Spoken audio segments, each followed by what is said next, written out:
Hello students, मैं सब रोनक मंत्री। आज हम बात करने जा रहे हैं harmful effect of water pollution.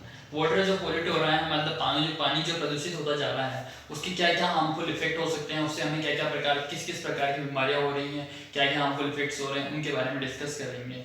उसके बाद साथ ही हमारे पास दूसरे टॉपिक आएगा बायोजियोकेमिकल साइकिल, यानी कि जो बायोकेमिकल साइकिल्स होते हैं, जैसे अपने अर्थ में अलग टाइप के साइकिल्स पाए जाते हैं, oxygen cycle, nitrogen cycle, carbon cycle और वाटर साइकिल। ठीक है, उनमें से अपन वाटर साइकिल के बारे में आज डिस्कस करेंगे और उसके बारे में पढ़ेंगे कि भाई किस तरीके से पानी अपने अर्थ में पहुंचता है और वापस से एटमॉस्फेयर में जाता है, ये पूरी प्रोसेस किस तरीके से होती है उसके बारे में अपन समझेंगे। ठीक है, तो अपन स्टार्ट करते हैं अपना topic, harmful effect of water pollution. Water pollution के हार्मफुल इफेक्ट क्या होते हैं वो देखने जा रहे हैं।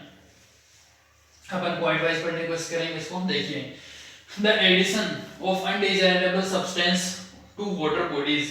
अब यानी कि जैसे अपने पास अनडिजायरेबल सब्सटेंस कौन कौन से हो सकते हैं, फर्टिलाइजर हो सकता है, पेस्टिसाइड हो सकते हैं, मरकरी सॉल्ट्स हो सकते हैं। ठीक है, अब जैसे क्या होते हैं, कुछ होते हैं अनडिजायरेबल सब्सटेंस जिनकी जरूरत नहीं होती पानी में, उसके बावजूद भी क्या होते हैं, वो जाने या अनजाने किसी भी तरीके से क्या होते हैं, डायरेक्टली या इनडायरेक्टली पानी के अंदर एंटर हो जाते हैं और पानी को प्रदूषित कर देते हैं, खराब कर देते हैं। तो उसको खराब होने से अपन को रोकना चाहिए। ठीक है, देखिए, the addition of undesirable substance, अनचाहे सब्सटेंस का वाटर बॉडीज में एंटर होना, जैसे कि फर्टिलाइजर हो गए, पेस्टिसाइड हो गए या मरकरी हो गए। ठीक, मरकरी सोर्स हो गए।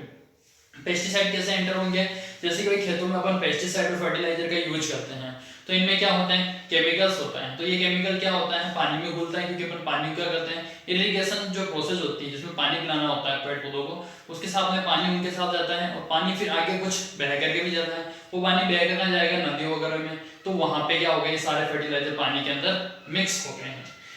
This can cause disease like cholera. इसकी वजह से बाद में इस टाइप के जो अगर मिले हुए पानी का अपन यूज करते हैं तो अपन को बीमारियां फैलने के कारण बनते हैं। उनमें से एक बीमारी है कोलेरा। ठीक है, next, the removal of desirable substance from water bodies reduces the amount of dissolve oxygen and would adversely affect aquatic organism. यानी कि भाई जो पानी के अंदर जरूरी जो अमाउंट में, मतलब उसके अंदर जो डिजायरेबल सब्सटेंस होते हैं उनको पानी से निकल जाना, यानी कि जैसे ये मान लो कि ऑक्सीजन की पानी से क्या होना, कमी हो जाना, मतलब उसमें जो लेवल होता है उसका वो धीरे धीरे कम हो जाना। इसका सीधा इफेक्ट किसके ऊपर पड़ता है, जो भी पानी के अंदर रहने वाले जीव जंतु होते हैं उनके ऊपर, यानी कि जो मैराइन एनिमल्स होते हैं, यानी कि जो समुद्र के अंदर रहने वाले जीव होते हैं, मछलियां हो गई या दूसरे जो भी जीव होते हैं, उनके ऊपर इसका प्रभाव पड़ता है।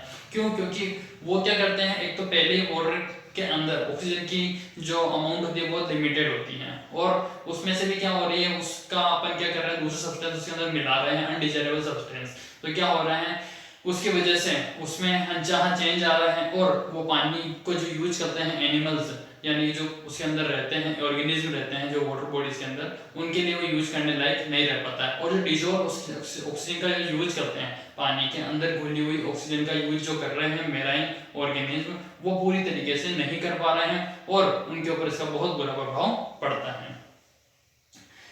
Other nutrients would also be depleted from waste water bodies, यानी वाटर बॉडीज के थ्रू दूसरे न्यूट्रिएंट्स जिनको मिलते हैं वो भी क्या होते हैं, धीरे धीरे कम होना शुरू हो जाते हैं। किसकी वजह से, वाटर पॉल्यूशन के वजह से ही।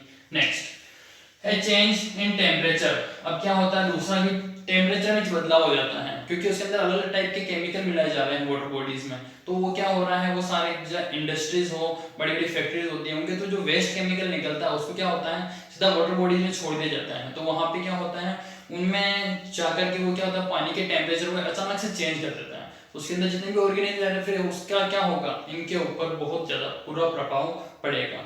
तो उस प्रभाव को कम कैसे करें, aquatic organisms are used to certain range of temperature in the water body, यानी वाटर बॉडीज के अंदर जो एक टेम्परेचर इनको चाहिए होता है ना एक्वेटिक ऑर्गेनिज्म को, वो बिल्कुल लिमिटेड, मतलब फिक्स होता है कि इतना अमाउंट का ही चाहिए।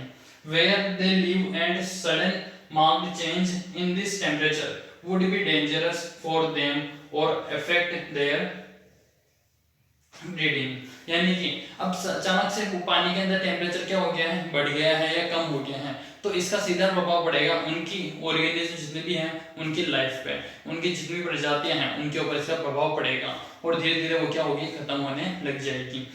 क्योंकि जैसे अपन जानते हैं नॉर्मल अपनी खुद की बात करें तो अचानक से टेम्परेचर बहुत ज़्यादा बढ़ जाए या फिर अचानक से बहुत ज़्यादा कम हो जाए तो अपने ऊपर इसका प्रभाव पड़ता है क्योंकि अपनी तबीयत वगैरह खराब होने लग जाती है। इसी तरीके से इनमें भी क्या होता है, अगर अचानक से यहाँ जैसे वाटर बॉडीज में वहाँ पे वो ऑर्गेनिज्म रह रहे हैं, एक्वेटिक ऑर्गेनिज्म, पर्टिकुलर वहाँ उस जगह का टेम्परेचर अचानक से बढ़ जाएगा या कम हो जाएगा तो उसके ऊपर इनका इफेक्ट पड़ना सीधी सी बात है, बिल्कुल पड़ेगा ही पड़ेगा। ठीक है, नेक्स्ट अगला टॉपिक आ गया अपने पास बायोजियोकेमिकल साइकिल। ठीक है, बायोजियोकेमिकल साइकिल क्या होते हैं, अपनी जितने भी अपने पास अर्थ के कंपोनेंट्स हैं ये क्या है, एक दूसरे से रिलेटेड है, इनके बीच में जो अलग अलग प्रोसेस होती है इनके बनने की, उसके जो साइकिल्स बना हुआ होता है वो होता है बायोजियोकेमिकल साइकिल। देखिए a constant interaction between biotic and abiotic components of biosphere make a stable system, यानी कि एक कांस्टेंट क्या होता है, मतलब कि भाई एक कांस्टेंट इंटरेक्शन है, मतलब एक बिल्कुल क्रियाकलाप है इनके आपस में, बायोटिक कंपोनेंट और एबायोटिक कंपोनेंट।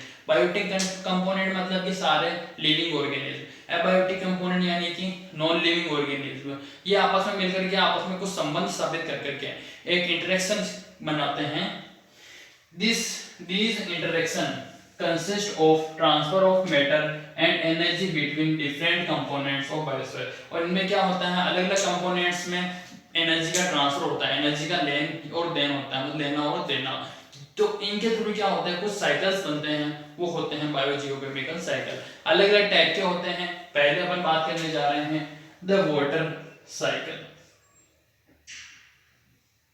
ठीक है, वाटर साइकिल क्या होता है, देखिए the whole process in which water evaporates and falls on the land as rain and later flows back into the sea via rivers is known as water cycle।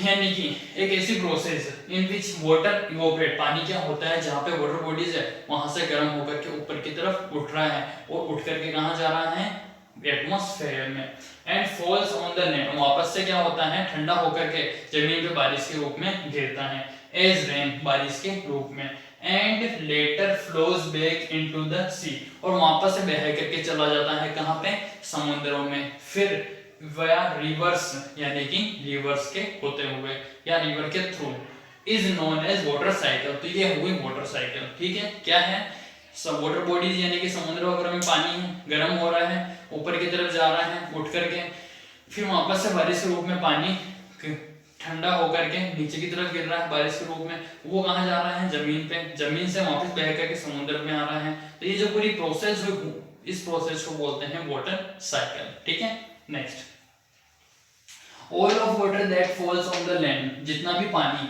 जमीन पे गिरता है, सीप्स इनटू द सोइल, मतलब सारा पानी क्या है, बह करके वापस समुद्र में नहीं चला आता है, कुछ पानी क्या होता है, जमीन भी सोख लेती है, जाता भी है समुद्रों में, नदियों में होता हुआ, लेकिन सारा पानी नहीं जाएगा, कुछ पानी क्या होता है जमीन के अंदर भी चला जाता है, तो उसकी बात कर रहे हैं अपन। All of water that falls on the land seeps into the soil, पानी मिट्टी के अंदर जाता है, and become part of the underground water, underground water का एक पार्ट बन जाता है।